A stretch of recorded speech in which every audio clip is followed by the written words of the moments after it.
অনুষ্ঠান আয়োজন করা হয়েছে। ইতিমধ্যেই রেডি করার মধ্য দিয়ে আমরা পুকুরের খোলা অবমুক্ত করলাম। সামনে যাবেন না, এটা জাতীয় কর্মসূচি। আজকে বাংলাদেশে আমার জানা মতো প্রায় 51 লক্ষ টন মাছ উৎপাদন হয়। 51 লক্ষ টন। আমরা একসময় জানতাম যে গড় ধরা গরু, পুকুর ধরা মাছ শুধুমাত্র গৃহস্থরা শুধুমাত্র পুকুর আবাদ করতো, মাছ ছাড়তো। এখন সেই জায়গায় শুধু নেই, গৃহস্থদের মধ্যে আর কিছু আবদ্ধ নেই। এখন মাছ চাষি, মৎস্যজীবী বিভিন্ন নামে আজকে মাছ চাষ হচ্ছে এবং সরকারের যে সমস্ত পুকুর আছে, খাস পুকুর আছে, ক্রিয়া বা আলাদা জলাশয় তৈরি করেও সাধারণ মানুষের আছে যারা জমি তারা সাধারণ জলাশয় তৈরি করে তারা মাছ চাষ করতেছে। এখন যাদের মাছ চাষের সুবিধাটা যেমন বেড়েছে, মাছ চাষের পরিমাণও যেমন বেড়েছে। পাশাপাশি আবার কিছু কিছু সমস্যা আমাদেরকে ক্ষতিগ্রস্ত করছে। আগে মানুষ শুধুমাত্র মানুষের হাতে তৈরি সাধারণ সুতার যে জাল ছিল সেই জাল ব্যবহার করে মাছ মারত। আপনার বড়ি জাল ছিল, আমরা যারা উঠান করি একটু বড়ি যাচ্ছে বড় মোটা সুতার দিয়ে তৈরি, এটাই ছিল। কিন্তু মাছের আর ছিল সিপ। আস্তে আস্তে হুইল আসলো, তারপরে কারেন্ট জাল আসলো, এখন আবার নতুন জাল বের হয়েছে। এখন চাইনিজ পদ্ধতি জাল বেরোছে, যা ঢুকে ওখান থেকে কিন্তু বাইরে না, সাত ফুটুক মাছ ফুটুক করে বাইরে ছোট বাচ্চা পর্যন্ত, বাচ্চা মাছ কিন্তু সে জায়গায় চলে যাচ্ছে। এখন আমরা কারা কারা সচেতন, কারা মানে কাজের আয় বৃদ্ধির জন্য কে কোন কাজ করছি এ ব্যাপারে আমরা যতটুকু সফল হয়েছি আমার একটা প্রশ্ন আছে। আমাদের দেশের সাধারণ কিছু মানুষ আছে যারা এই জালগুলো ব্যবহার করে যারা আপনার মৎস্য সম্পদের ক্ষতি করছে।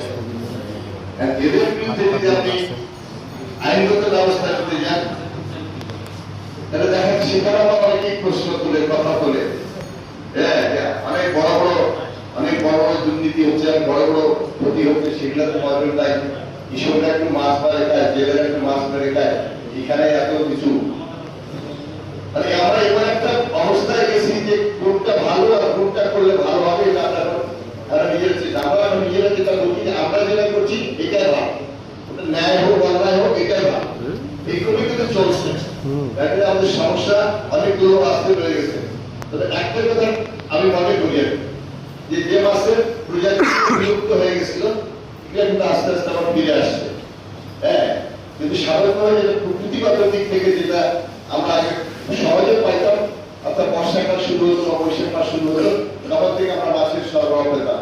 এখন কিন্তু সেই মাছটা সে পাই না, কারেন্ট জালের জন্য অন্যান্য বিভিন্ন প্রকার জাল ব্যবহার করার কারণে সেখানে আমরা দেখাচ্ছি ক্ষতি হচ্ছে। এই মাছটা এখন চলে গেছে আমাদের, চলে গেছে অর্থাৎ পুকুরে গেছে, অর্থাৎ মানুষের যে শুদ্ধ দিয়ে মাছ দেওয়া হচ্ছে। এখন আপনি ট্যাংরা মাছ পাবেন, আপনি এখন পোতা মাছ পাবেন, আপনি কচি মাছ পাচ্ছেন, আপনি তাদেরকে কর্কি মাছ যেগুলো ছিল সেগুলো আমরা পাওয়া যাচ্ছে, কিন্তু সেটা আমরা ওইভাবে নদীতে বা আমরা সাধারণ জলাশয়ে পাচ্ছি না।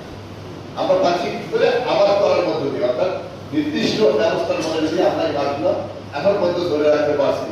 আমরা মনে করি যে সবাই মিলে যদি আমরা চেষ্টা না করি কোনো সম্পদকে রক্ষা করতে পারবো না। যেমন মনে করেন যে আমি রাস্তা দিয়ে হাঁটছি, ওই সময় দেখলাম যে একজন আপনার কারেন্ট জাল বা আপনার চাইনিজ জাল ব্যবহার করতেছে। আমি কিন্তু ওই সময় বলে এই জালটা ব্যবহার করতেছি তাইলে হয়তো, কিন্তু আমরা কেউ বলি না, সবাই আশা আছে। প্রশাসন যাবে, পুলিশ যাবে, তাদেরকে ধরে জাল নিয়ে আসবে, দেখি সম্ভব। রাত্রেবেলা দেখেন রাত 12টা, আপনার 10টা 11টার পরে তারা জাল নিয়ে বাসা থেকে বের হচ্ছে, বের হয়ে নিজস্ব ইয়ার কাছে যেখানে দলা জমি আছে, সেইগুলো নাকি বলে যে ওই জাল বসাচ্ছে। তাহলে এখানে কি হয়? এখানে ধরা যদি পুলিশের পক্ষে সম্ভব, মৎস্য বিভাগের পক্ষে সম্ভব, সেখানে জাল আটকানো, এটা একমাত্র সম্ভব আমরাই সামাজিকভাবে সচেতন হই। আমরাই মনে করি মাছের বংশ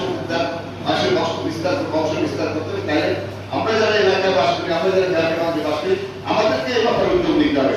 নাই সম্ভব নাই শুধুমাত্র প্রশাসনকে দিয়ে আমরা এই অবস্থা থেকে আমাদের বছর সম্পর্কে আমরা রক্ষা করতে পারবো না। তাই মনে করি এই সপ্তাহে আজকে আমরা সবাই মিলে যদি সচেতন হই, সবাই মিলে যদি মাছের এই বংশ বিস্তারকে আমরা যদি আরো বেশি অব্যাহত গতিতে রাখতে চাই, তাহলে আমরা সবাইকে সচেতন হতে হবে। আরো একটা সমস্যা আছে, সেটা হচ্ছে আমরা আজকে বিভিন্ন ধরনের বীজ ব্যবহার করতেছি, জমিতে বীজ ব্যবহার করতেছি, হ্যাঁ, এবং এই বীজটা দেখা যাচ্ছে জমির উপকার করতে করছে, কিন্তু মাছের ক্ষতিও বেশি করছে।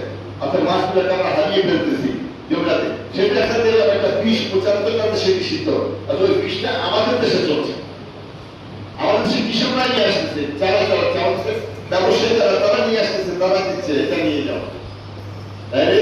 আমার এই বিষের প্রবণতা এত বেশি হয়ে গেছে। আপনার সাথে আপনি পুকুরে মাছ আবাদ করেন, আপনি মৎস্যজীবী, আপনি আপনার সাথে কোনো একটা মানুষের হয়তো কোনো হয়তো কথা কাটাকাটি হয়েছিল, কোনো মনোমালিন্য হয়েছে, দেখা যাচ্ছে রাতের বেলায় আপনার রাতের বেলা বীজ দিয়ে পুকুরে হাজার হাজার শত শত মাছকে মেরে ফেলতেছে। এটার পরিপূর্ণ প্রমাণ পাওয়া যায় না, যার জন্য দেখা যাচ্ছে এটা মামলাগুলো দুর্বল হয়ে যায়। আসামি ধরার যেমন সম্ভাবনা, আবার মামলা করলেও সেই মামলাটা দেখা টিকে না, যার জন্য আমরা কিন্তু ক্ষতিগ্রস্ত হচ্ছি। মূল যে ক্ষতিটা সেটা হচ্ছে আমরা মানুষ যারা আমরা সচেতন না, যার জন্য আজকে আমরা ক্ষতিগ্রস্ত হচ্ছি। সব বিষয়ে আমরা সচেতন হইতাম, আমরা নিজেরাই বাধা হয়ে দাঁড়াইতাম ক্ষতির বিপক্ষে, তাহলে আমরা ক্ষতি দূর করতে পারতাম, আমরা উপকারে বেশি পাতাম। যাই হোক, সময় হয়েছে, হ্যাঁ, দুপুর হয়েছে, একটু ভালো আয়োজন দিবেন। আমি সময় নষ্ট না করে সেখানে বলতে চাই, আমরা যারা এখানে আছি আমরাই শুরু করি, আমার নিজের পাড়া থেকে, নিজের গ্রাম থেকে আমরা যদি শুরু করি, তাহলে আমরা সেটা আজকে দাদা এখানে বক্তৃতা করতে গিয়ে বললেন যে আগে জেনেরাই যেন ফ্যামিলি কার্ডটা পায়। ফ্যামিলি কার্ড হচ্ছে আমাদের এটা নির্বাচনের পূর্বের একটা ঘোষণা। আমরা সেটা আমরা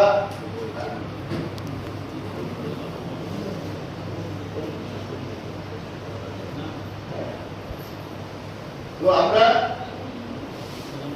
ফ্যামিলি কার্ডটা সম্পর্কে আমাদের যে বক্তব্য আমরা স্পষ্ট সময় আছে যে তথ্য সংগ্রহ হবে।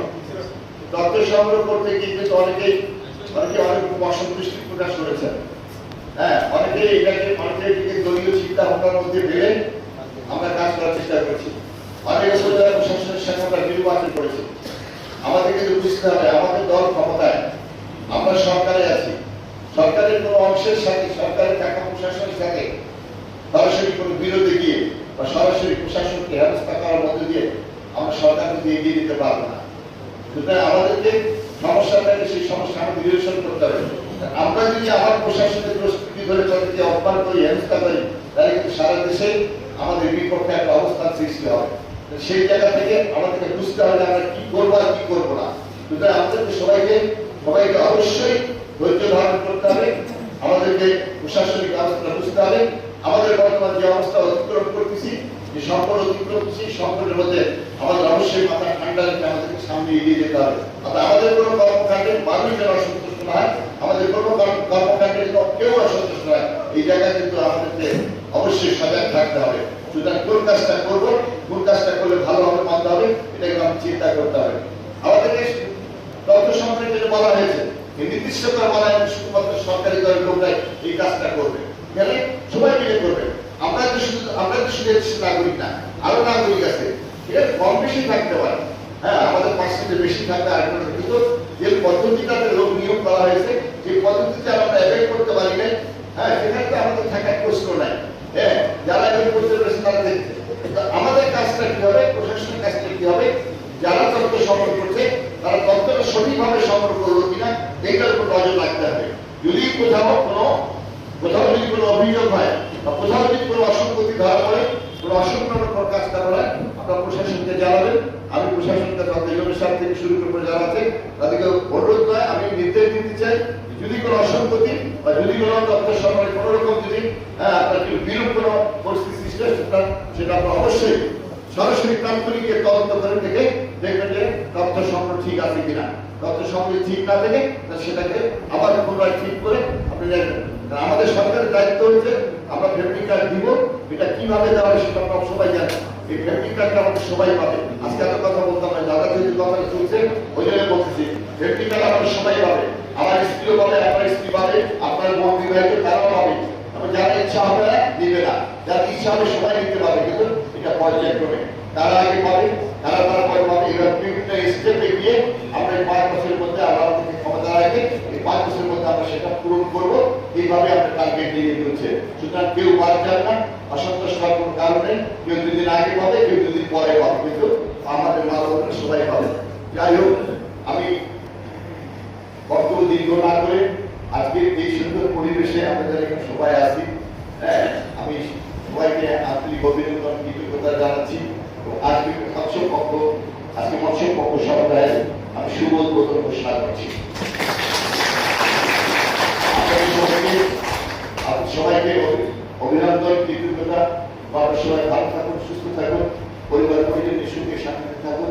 মহান আল্লাহ আমাদের দরবারে দোয়া জানিয়ে আমরা বক্তব্য শেষ করছি। আল্লাহ হাফেজ। বাংলাদেশ জিন্দাবাদ। আসসালামু আলাইকুম।